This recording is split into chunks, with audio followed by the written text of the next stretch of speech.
My name is Žiga Donik and I'm 27 years old. My research visit was at the University of Chicago in a multidisciplinary surgery and biomechanics lab led by Dr. Luka Pocivavsek. Their research interest is in aortic dissection and its repair, and my job there was to develop numerical methods for computer simulations of vascular stent deployment.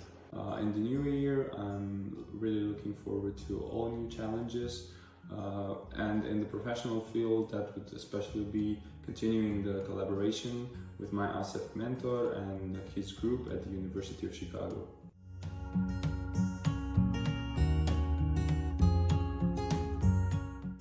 The experience from my research visit that stayed with me the most would probably be being able to attend the vascular and then endovascular surgery.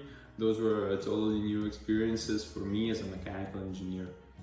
In the upcoming year, I'm excited about taking part in the ASEF tutorial program where I'm a part of the computer science group. It will be interesting for me to learn more about computer science since I'm a mechanical engineer, but I would also like to contribute with my knowledge.